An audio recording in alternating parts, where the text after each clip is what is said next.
Bueno, ahí estamos en directo. No sé qué pasa con mis pelos. Acomodamos un poco.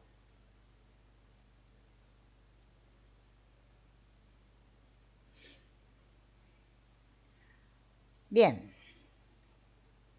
Estábamos con los temas de los mecanismos de defensa que se utilizan en la terapia Gestalt y habíamos visto la proyección y hoy vamos a ver lo que es la introyección. En los primeros años de su vida el niño recibe el alimento, los cuidados, las caricias que se le quieran dar y no puede sustraerse al programa que le es aplicado ni modificarlo, o sea, las cosas que va recibiendo de sus padres, ¿no es cierto? Tampoco puede elegir la composición del puré que le van a dar. El mejor remedio para no entrar en conflicto con las decisiones de su madre va a ser admitir de una vez por todas que éstas son acertadas y que coinciden con sus deseos. De la misma forma que su comida se va a tragar una mezcla de preceptos morales, como hay que ser valiente, un chico no llora, advertencias como no te acerques a la pared, te vas a caer, ¿sí? Todo ese tipo de advertencias que, bueno, un niño recibe de su familia. No sé por qué mis flequillos hoy están como alterados, ¿vieron? Vamos a tratar de acomodarlos un poco. Cuando son chiquitos los niños tienen que acatar las órdenes de sus progenitores. Bien, más que nada de la mamá, ¿no? Esto va a tener efecto, digamos, como hacerlo normal, ¿sí? Y que que se adapte a la familia donde está creciendo. No solo va a registrar los contenidos de los mensajes verbales emitidos a su entorno, sino que también todo lo que compone la realidad de un mensaje, o sea, la voz, el tono de voz con el que se le dice, la proximidad física, la mirada, y que podrá o bien confirmar o bien invalidar el contenido manifiesto de lo que se dice. A menudo entrará en contacto con órdenes de lo que se dice, a menudo entrará en contacto con órdenes contradictorias, y él va a registrar todo esto, y esto va a ser lo que va a dar lugar a lo que se llama personalidad. Por ejemplo, papá le dice, hay que ser valiente, un chico no llora. Y la mamá le dice, mi pobre niño se encuentra mal, llora querido, que eso te va a aliviar. Entonces ya ahí ella entra en contradicción porque no sabe si hacer lo que le dice la mamá o lo que le dice el papá. Bien. Y el niño, cuando crece, va a tener dos actitudes contradictorias de cara al dolor, ¿no? Por un lado va a tener un estoicismo gélido o bien un desbordamiento de sollozos que se presentarán alternativamente o se combatirán en detrimento de su equilibrio psíquico. Sea cual sea la naturaleza de las imposiciones familiares, éstas se aplican a un ser que no está lo bastante maduro para establecer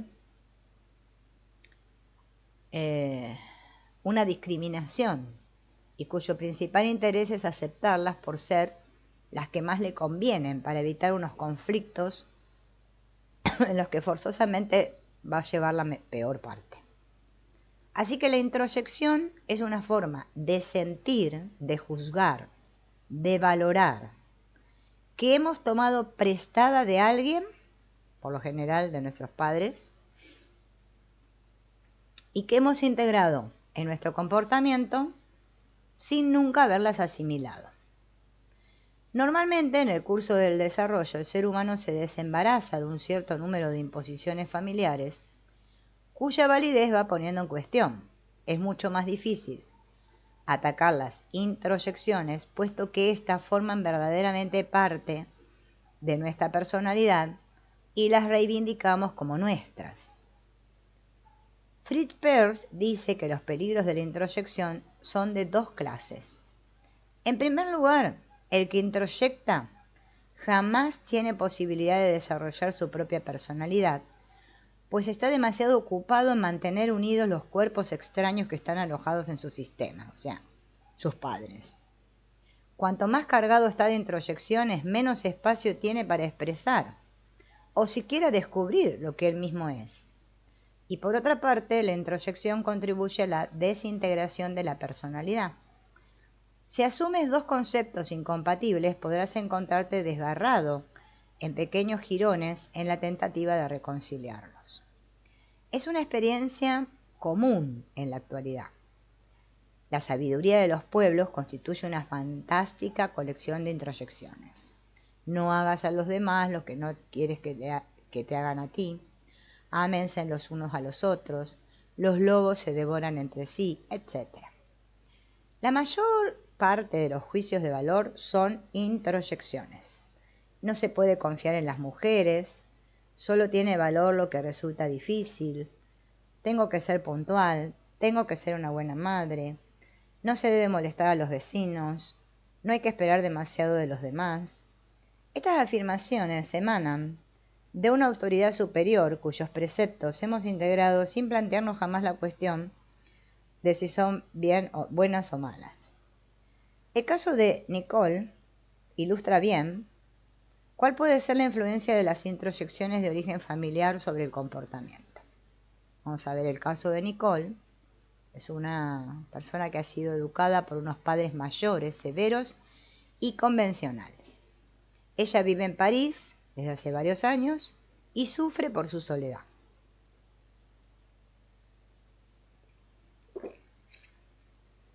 Durante una de las primeras sesiones de terapia individual, habla de sus relaciones, las que ha entablado, y que todas acabaron bruscamente.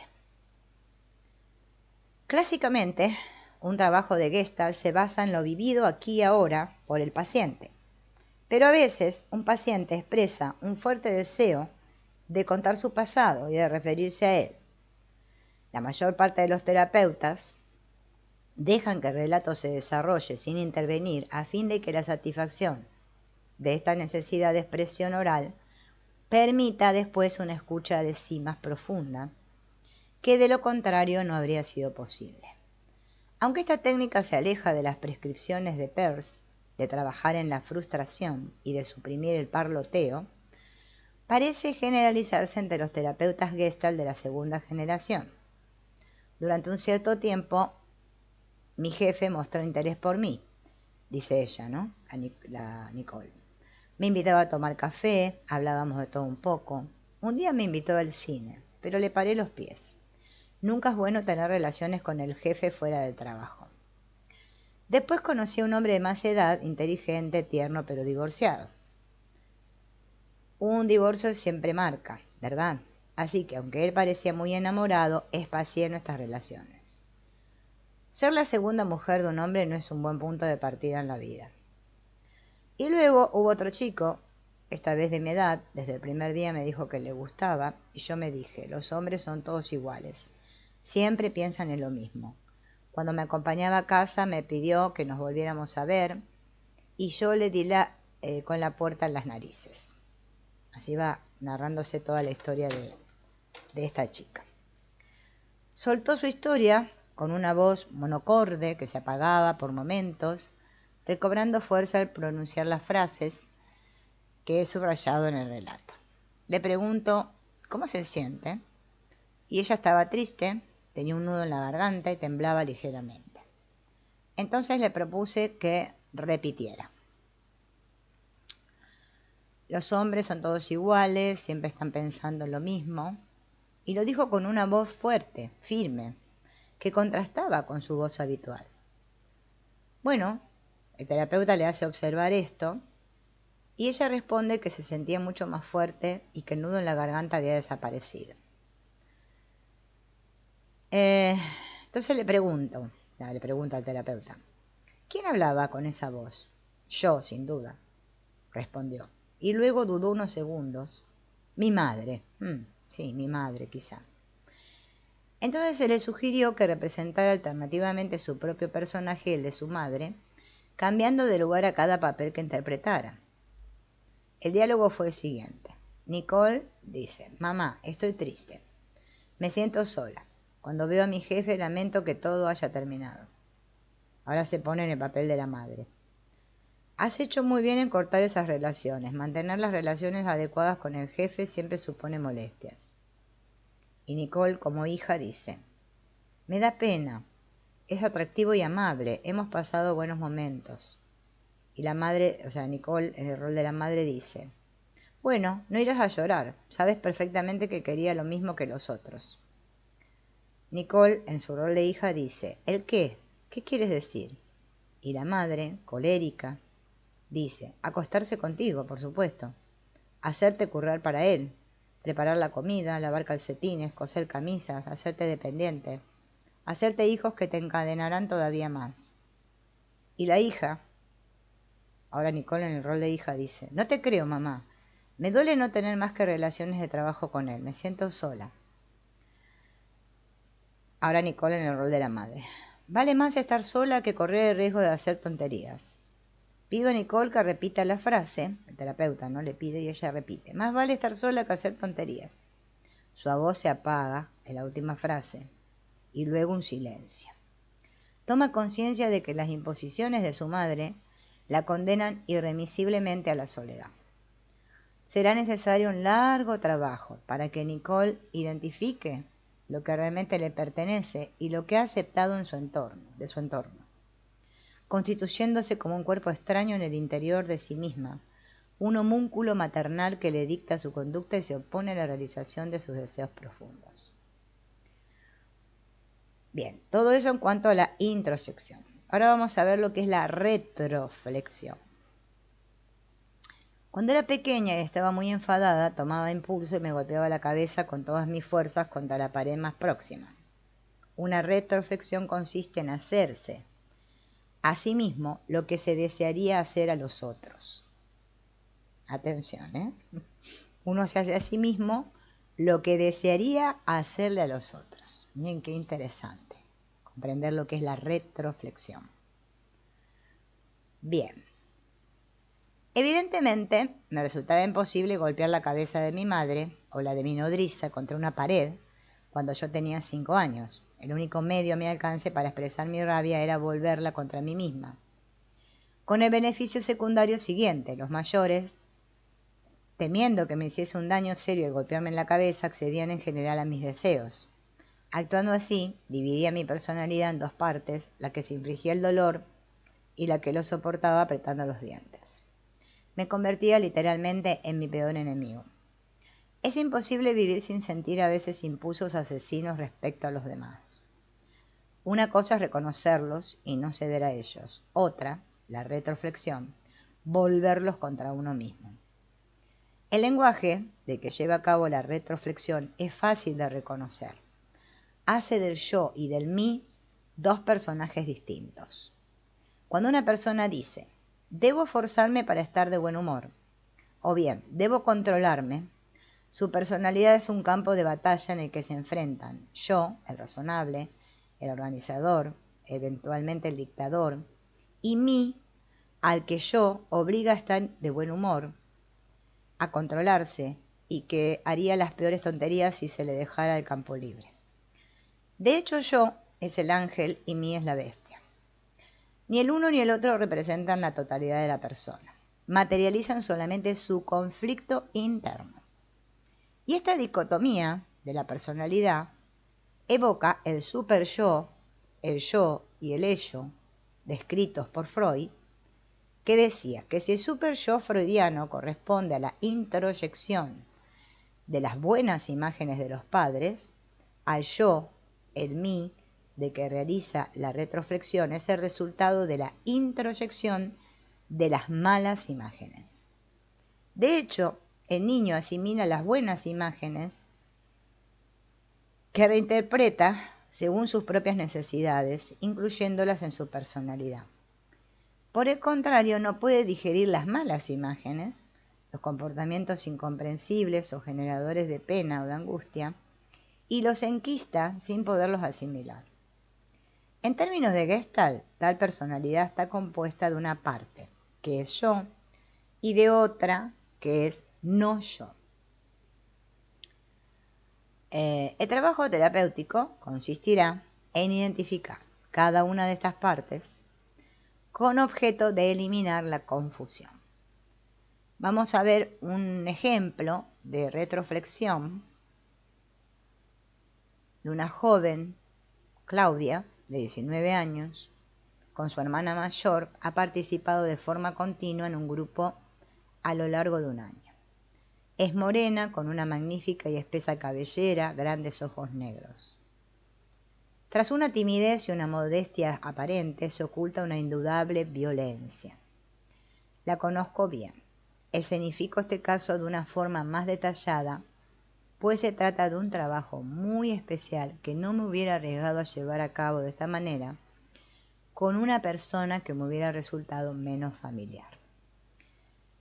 Desde el comienzo de la reunión con el grupo, Claudia parece triste y molesta. Se agita y cae en periodos de abatimiento. Finalmente, hacia el final de la tarde, toma la palabra y dice: no sé qué hacer, tengo miedo. Su voz se apaga bruscamente. Nadie se ha movido ni respirado.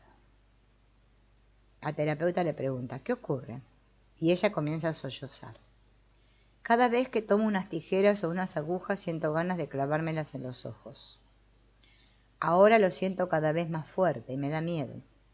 Temo llegar a hacerlo realmente y quedarme ciega. Estamos con el grupo en un amplio apartamento de una amiga, disponemos de la cocina que utilizamos a nuestro antojo. Entonces el terapeuta va a buscar un cuchillo pequeño, muy puntiagudo, con mango de madera negro, y lo lanza al suelo en dirección a Claudia, y cae delante de sus rodillas. La tensión en el grupo asciende bruscamente. La terapeuta escuchaba latir su corazón. Claudia mira el cuchillo, horrorizada, como miraría a una serpiente venenosa, y aproxima su mano y lo toma. Y la terapeuta le pregunta: ¿qué es lo que sientes? Y Claudia dice: aquí está, tengo miedo, mucho miedo, siento ese deseo de pincharme los ojos. Y manipula el cuchillo, fascinada, y nadie se atreve a moverse ni a respirar. Bueno, le dice la terapeuta, continúa diciendo lo que sientes. Y Claudia dice: sé que esto es muy peligroso, algo en mí me impulsa. Un gran trozo de pan ha quedado olvidado tras nuestra pausa. Lo toma la terapeuta y lo coloca delante de Claudia. ¿Qué quieres hacer? Quiero clavar, no sé dónde. Bruscamente toma el pan y sujetándolo con la mano izquierda lo acribilla a cuchilladas. Eso dura como 3 minutos. Y la terapeuta dice: emite un sonido. Claudia emite algo así como el jadeo de un leñador, sin dejar de dar cuchilladas. ¿Qué es lo que estás pinchando? Es a mi mamá quien pincha. ¿Qué edad tienes? 6 años. Tengo sarampión, la llamo y no viene. El ritmo de las cuchilladas se hace más lento.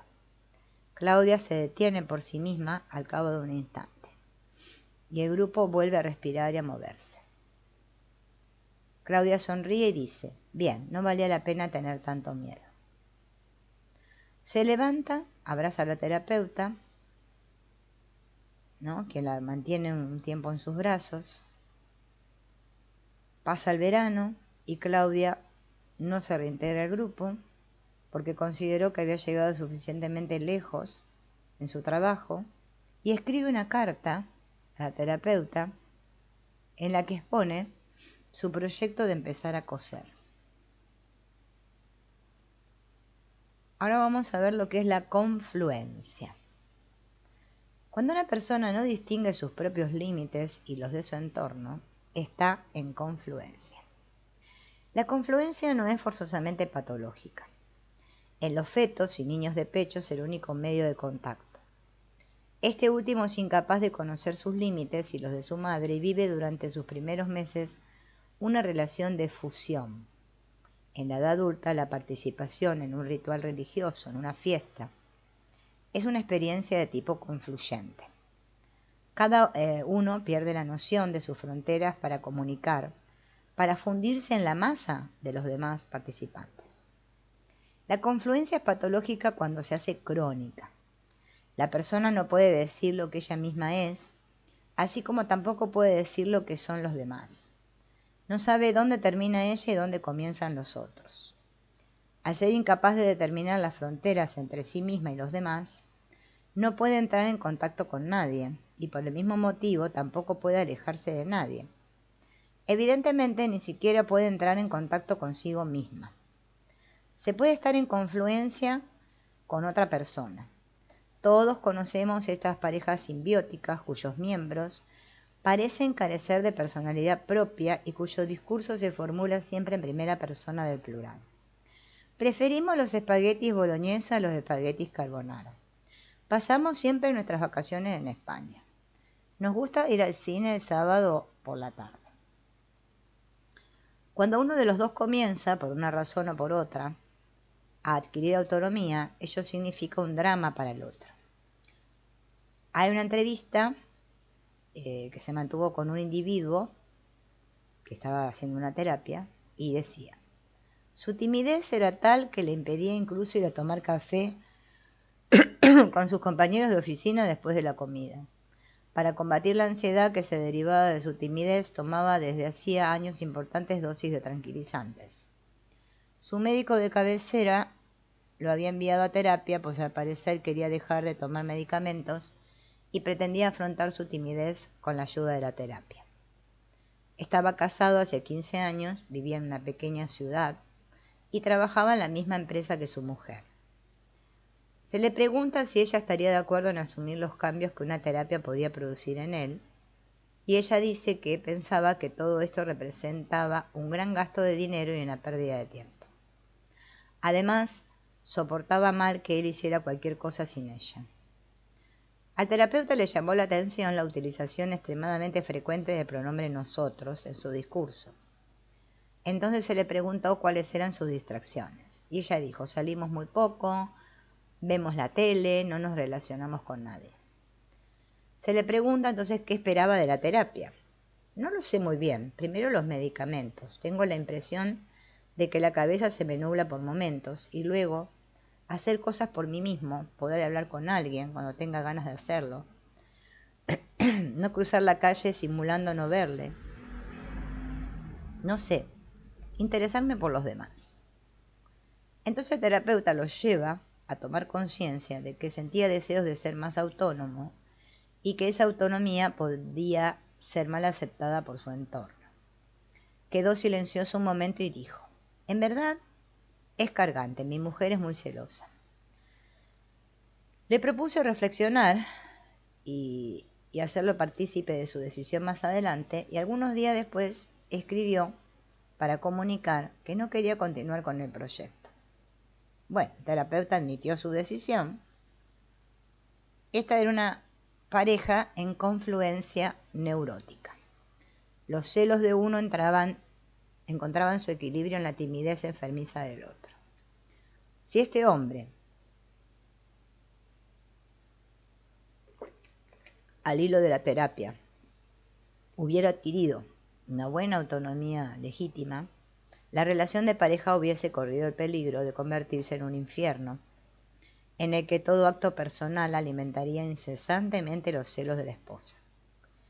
La independencia que podría conseguir conllevaba el riesgo de tener que ser pagada a un precio muy alto en el estrecho contexto de una pequeña ciudad de provincias, de un lugar de trabajo compartido y de la dependencia mutua que habían forjado durante sus 15 años de vida en común. Aparentemente no estaba dispuesto a asumir el riesgo de una separación. La confluencia puede darse también en el seno de un grupo humano, ideológico, político, religioso. Se instaura en el momento en que un individuo renuncia a su propio modo de expresión, a sus propios valores, para adoptar los del grupo. La psicología de las masas del fascismo, de Reich, da buena muestra de ello. Finalmente, en el dominio individual se observa con frecuencia la confusión entre diferentes funciones. Vamos a tomar el ejemplo de una inhibición crónica, ¿sí? Que es uno de estos casos. En varias ocasiones sientes deseos de llorar. Para impedírtelo, contraes los músculos del diafragma con el resultado de que te ves impedido a la vez de llorar y de respirar. Imagina que el esfuerzo voluntario necesario para evitar las lágrimas se hace crónico o inconsciente. La respiración y la necesidad de llorar se confunden y se hacen confluyentes. Has perdido a la vez la capacidad de llorar y la de respirar. Probablemente has perdido incluso el recuerdo de lo que ocasionaba tu pena, y la defensa constituida por la contracción diafragmática continúa en ti como huésped permanente. El hombre, que está en confluencia patológica, bloquea sus necesidades, sus emociones y sus actividades en un paquete de confusión total, hasta que ya no es consciente de lo que quiere hacer y de la forma en que a sí mismo se impide hacerlo. Una confluencia patológica de este tipo se oculta tras muchas enfermedades, ahora reconocidas como psicosomáticas. La confusión entre respirar y sollozar puede conducir al asma si persiste durante el tiempo suficiente. Los mecanismos de prevención que acabamos de considerar corresponden desde un punto de vista teórico a una noción fundamental de la terapia Gestalt, la noción de asimilación. Para ser asimilada y participar íntegramente en la constitución del ser, una sustancia, ya sea física o mental, debe ser digerida, lo que implica la destrucción de la estructura de la sustancia. El alimento mental mal asimilado se convierte en una introyección cuya presencia puede provocar diferentes tipos de comportamiento. Puede ser vomitada a intervalos regulares y sus manifestaciones toman entonces la forma que hemos descrito bajo el término de introyección. Puede ser delegada a través de la dinámica de la proyección. Puede ser la fuente de una indigestión mental que se manifiesta bajo la forma de obsesiones. La mayor parte del trabajo de Gestalt consistirá en hacer tomar conciencia al paciente de lo que ha quedado sin asimilar en él y que le lleva a dar una respuesta estereotipada a cualquier situación. Ahora vamos a hablar de la angustia. La angustia y las gestalts inacabadas.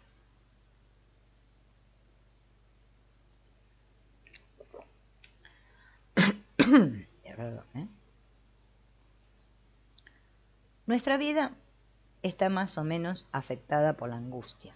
Angustia de afrontar una situación nueva, de hacer frente a lo desconocido, angustia sin nombre, sin rostro. Me aterroriza la idea de tomar la palabra en público. ¿Qué ocurrirá conmigo si me quedo sin trabajo? No puedo cruzar la calle. Jamás podría decirle eso, se me hace un nudo en la garganta solo de pensarlo. Estoy completamente angustiado, ni siquiera sé por qué. Estos comentarios muestran bien la relación entre una situación considerada en un futuro próximo y el fenómeno de la génesis de la angustia. Goldstein la definía como el resultado de la espera de catástrofe. Peirce la define como la tensión entre la hora y el más tarde. La angustia es un resultado del desequilibrio entre el papel que nos gustaría desempeñar y el que realmente desempeñamos. Peirce la compara al nerviosismo de los actores. A ver, vamos a hablar del papel que nos gustaría desempeñar. Este papel, el que nos gustaría desempeñar, se ha ido construyendo poco a poco a golpe de imposiciones de los padres, de situaciones imaginarias destinadas a paliar las insuficiencias de la dura realidad de la vida y en las que siempre somos los héroes. de identificaciones infantiles con estrellas de cine o de historietas, de imágenes vehiculadas por los medios de comunicación o por la publicidad, lo que desemboca en la fabricación del Superman seductor, airoso en cualquier circunstancia, lleno de humor y de encanto, o de la mujer deseable, a la vez vampira y reina de las buenas cocineras, buena madre, compañera privilegiada, o también de otras variantes individuales.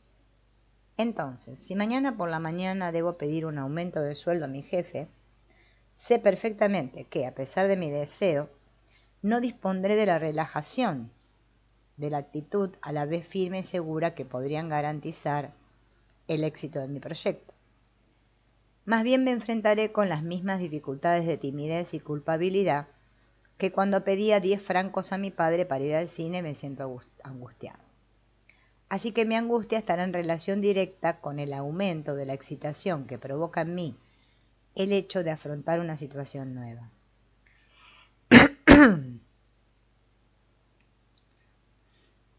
Me siento estimulado por la perspectiva de que sean reconocidos mis méritos en el trabajo, de tener la posibilidad de invertir en un viaje, en un nuevo coche. Y por otra parte temo que se me niegue el aumento, que esto reactive la situación de dependencia infantil de la que todavía no he salido. Se produce un conflicto entre dos partes de mí mismo. La parte estática, prudente, dice: no te arriesgues, vas a romperte la cara, deja las cosas como están. Sabes bien que no puedes cambiar nada. Y la otra, la aventurera, la que desea experiencias nuevas, responde: nada de eso, piensa en lo que podrías hacer con el dinero. Corre el riesgo, te lo mereces. La mayor parte de las veces la prudencia se impone. La persona rebaja el nivel de la excitación que le movilizaba hacia la acción, el status quo, que instaura acompañado de procesos fisiológicos identificados desde hace mucho tiempo por el lenguaje popular. Veamos los fenómenos fisiológicos de la angustia. Tengo un nudo en la garganta, lo tengo atravesado en la garganta. Como la expresión popular, la etimología misma del término angustia, paso estrecho, angosto, describe bien este fenómeno de constricción de las vías respiratorias. La ansiedad de la experiencia de dificultades respiratorias durante el bloqueo de la excitación. La excitación es la movilización de la energía acumulada que interviene cuando hay una fuerte preocupación o un contacto intenso. Esto provoca un aumento de la necesidad de oxígeno, a lo que el organismo reacciona aumentando el ritmo respiratorio y la amplitud de la respiración. No hay nada de patológico en la suspensión momentánea de la respiración que tiene lugar cuando un potente estímulo se presenta bruscamente. Por ejemplo, me he quedado sin aliento. Es como si el individuo que tiene necesidad de toda su atención suspendiera el ruido y los movimientos musculares que conllevarían el riesgo de distracción. Por el contrario, cuando la constricción de la respiración es causada por un conflicto entre el autocontrol y la excitación intensa, puede constituir un síntoma neurótico.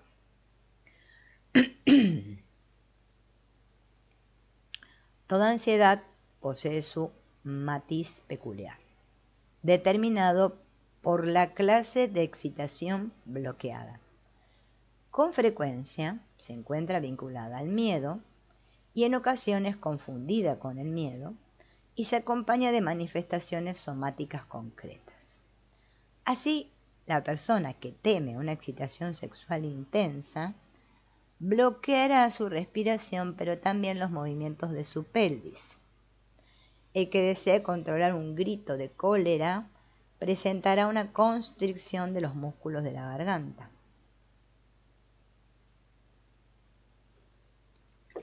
Asociada a una respiración de débil amplitud, así como una dificultad para mover la parte superior de su tórax. El que tema el juicio de los demás en su mirada mantendrá la firmeza de su propia mirada. El que quiera retener sus lágrimas o su asco no se servirá prácticamente de su diafragma para respirar y utilizará solamente la parte superior del pecho. La angustia parece ser entonces el síntoma íntimamente ligado a la respiración. Bien. A ver. De un conflicto entre esta excitación provocada por la posibilidad de una experiencia nueva, o sea, un proyecto, algo futuro, y el miedo a afrontar lo desconocido. Puede tomar formas muy diferentes. Perdón, Ay, me agarró un bostezo. Relacionadas con la manera en que la excitación inicial haya sido identificada en el campo de la conciencia. Por ejemplo, una persona puede atribuir su angustia al miedo a la mirada del otro, cuando puede tratarse de un resentimiento cuya intensidad no era soportable y que ha preferido transformar en timidez. Las angustias no verbalizables, como las que pueden vivirse en el grito primal o por medio de un reversing, participan de la misma definición: conflicto en el recién nacido entre el miedo intenso a utilizar por primera vez una modalidad respiratoria desconocida y la excitación vital. Vamos a ver un testimonio de una participante de un grupo de terapia que evidencia las relaciones entre angustia y respiración, a la vez que pone de manifiesto esa angustia primaria, difícil de vincular a un acontecimiento preciso, pero que evoca el primer traumatismo del nacimiento. Me duele la garganta, dice, me siento mal, triste, sola. Tengo la sensación de que por debajo del bienestar aparente que ha surgido de la danza, hay un gran charco de tristeza. Me siento separada de los demás. No sé qué hago aquí. Todo es demasiado difícil. Me tumbo de espaldas largo rato, me cuesta concentrarme, respiro con dificultad en la parte superior del pecho y siento un puente arqueado. Son mis costillas. Debajo hay un río. Siento un hormigueo en la espalda y ardor en toda la zona de los trapecios. Invierto la respiración. Ahora en el vientre. Veo un tubo negro, largo, muy largo, casi sin final, mucho más largo que mi cuerpo. Soy un tubo, profundo, negro. Mis bordes son blandos. Me cuesta trabajo hablar, me ahogo. Mi garganta está completamente cerrada, mi voz no sale. Soy un tubo blando, casi sin final, un tubo de dolor. ¿Qué dolor?, le pregunta al terapeuta. No lo sé. Tengo la impresión de una gran masa de dolor difuso. Soy el dolor que fluye por el tubo. Y comienza a llorar. No puedo fluir, es demasiado duro, es pegajoso. Entonces la terapeuta le da la vuelta hacia un lado, le quedan las piernas replegadas en una posición así como fetal, ¿no? Y empieza a llorar, como si fuera un bebé. Es un antiguo dolor muy profundo, muy lejos en mi cuerpo. No puedo identificarlo ni relacionarlo con ningún recuerdo. Mi nariz está tapada, me sueno. Me parece que aquel dolor que era como una teña en mi cuerpo, ¿no?, como una lombriz solitaria, ha pasado. De eso solo queda una parte muy pequeña en mi cabeza. Quizá mis relaciones con los demás. Los miro, me siento viva, tienen aspecto de peces muertos. Les digo que tienen aspecto de estar muertos. Luego, uno por uno los miro de cerca para ver si están vivos. Están vivos. Me siento bien y agotada. A lo largo de este trabajo, la participante toma conciencia en el aquí y ahora de sus sensaciones, en tanto que imágenes que le están asociadas. La intervención del terapeuta se limitó a pedirle que verbalizara lo que ocurría, secuencia a secuencia. Después a proponerle que se tumbara de espaldas, que desplazara su respiración del pecho al abdomen y finalmente que cambiara de postura. Se advertirá cómo la modificación de las imágenes está ligada al modo de respirar. El largo tubo blando y negro evoca el paso difícil en el transcurso del parto, así como la dificultad de verbalizar que acompaña a esta imagen y la angustia que le está unida. Los sollozos provocan, de hecho, un modo respiratorio diferente acompañado de un aumento de la oxigenación que provoca la desaparición de la angustia. Esto le permite entonces una nueva relación con el mundo exterior que se manifiesta por su contacto con los demás participantes y su sensación de bienestar. Estas modificaciones de la respiración y de la postura tienen como objetivo alterar el entorno habitual, crónico, respiración corta, pectoral, postura muy rígida, para permitir que nuevas gestalts, miedo, ahogo, tristeza, puedan emerger. Perdón. La desaparición de la angustia. A veces la toma de conciencia de un conflicto es suficiente para hacer desaparecer la angustia que lo acompaña. En el caso de Aline, que acá vamos a escuchar, ha bastado poner en evidencia la dicotomía entre su verdadera personalidad que quiere vivir y actuar por sí misma y la introyección de su personaje de buen samaritano para desbloquear su energía y suprimir su angustia. Aline dice: no puedo más, me siento completamente acorralada, mi hermana mayor es una carga excesiva, me devora. Tuvo la polio cuando era pequeña. Deglute penosamente, su respiración es prácticamente inexistente. He pasado 10 años de mi vida con ella. Y la terapeuta le pregunta: ¿y ahora? Ahora vivimos separadas, pero no deja de controlarme. No se queja nunca, pero se las arregla para hacerme saber que está sola, abandonada y que debo volver. Me jala la vida. Y la terapeuta le pregunta: ¿está inmovilizada? No, dice ella, anda con muletas. A ver, le dice la terapeuta, mostrame cómo camina tu hermana.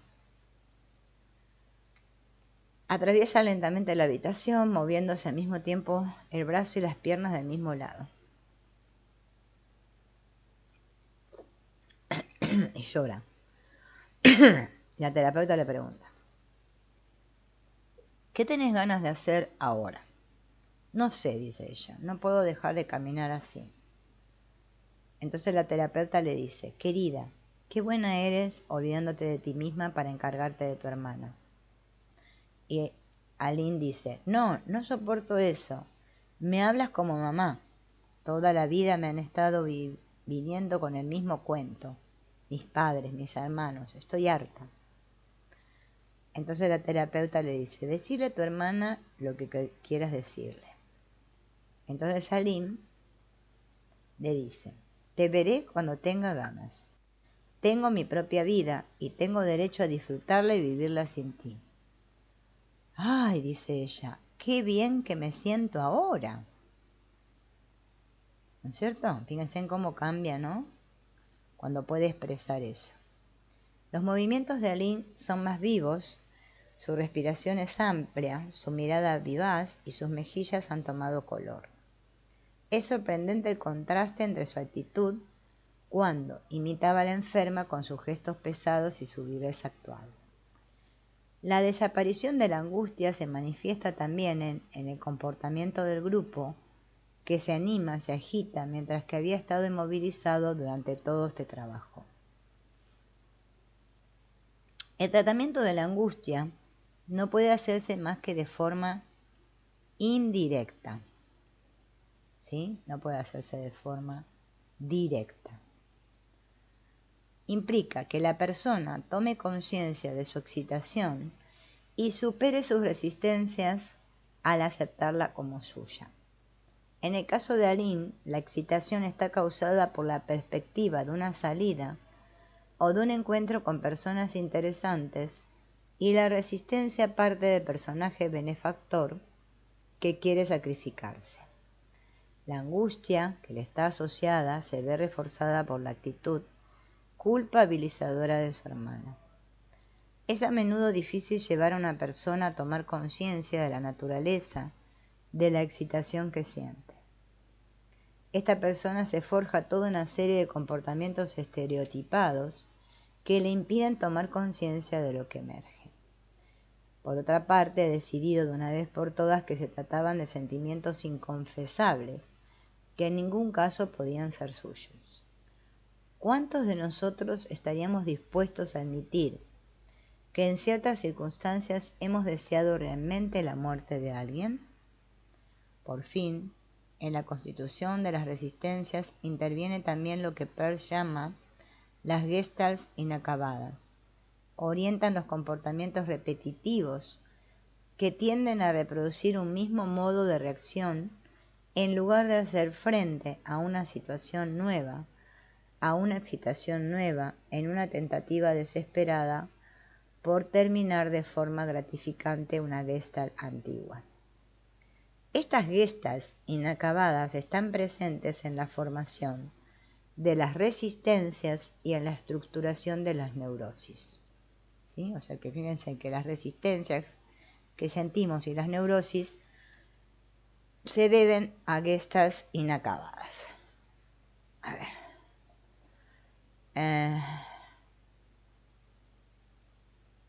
Aquí ahora se desarrollan siempre las gestalts inacabadas. O sea, una gestalt inacabada se cierra o se acaba aquí y ahora. Un niño siente la necesidad de recibir los mimos de su madre.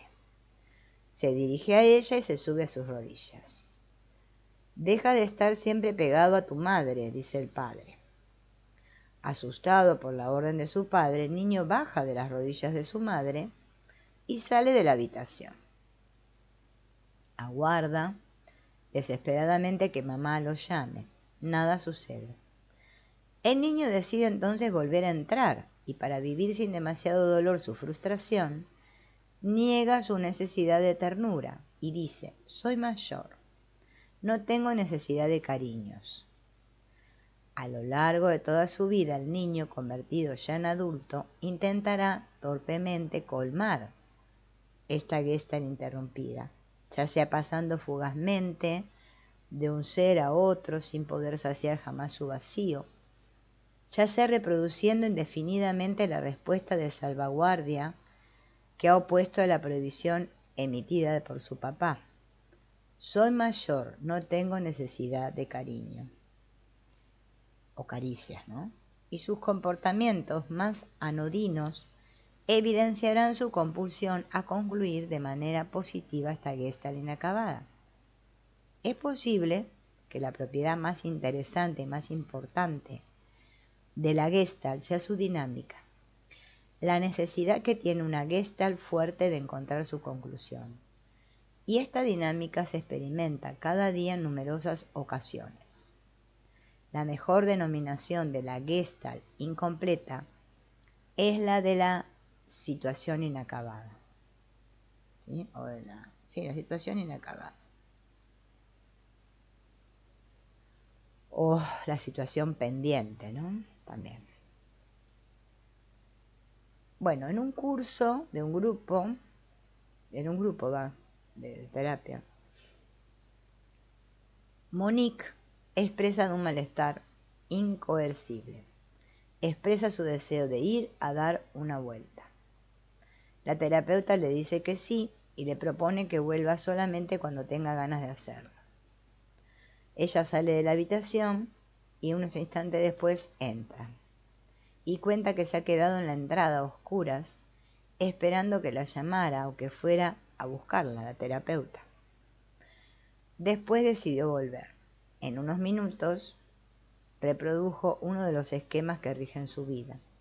Su incapacidad para solicitar atención por parte de otro la lleva a una falsa salida que tiene por objeto hacer que el otro se interese por ella.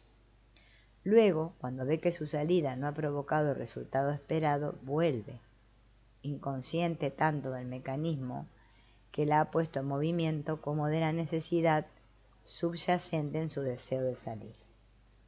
Se trata claramente de una Gestalt no terminada, cuyas manifestaciones se hacen evidentes en el aquí y ahora del grupo. Este comportamiento adulto se corresponde con bastante exactitud a la del niño que hablamos anteriormente. Si se recuerda que en una persona sana las gestas emergen libremente del entorno, se comprenderá hasta qué punto una gestalt no terminada puede obstaculizar este proceso. La necesidad que tiene Monique de ser el centro de atención del terapeuta, dice: quiero que mamá se ocupe de mí. Eso la aísla de todas las restantes gestas que podrían emerger en ella. Interés por lo que pasa en la sala, conciencia de sus percepciones o de sus emociones. Bloquea su campo de posibilidades y como éste no puede ser reconocido, ello engendra el aburrimiento y la fatiga. Por otra parte, abre el camino a un comportamiento repetitivo que lo priva de cualquier otra posibilidad más creativa. Todos somos portadores inconscientes de gestalts inacabadas, que nos dictan nuestro comportamiento en la tentativa repetida de controlar una situación.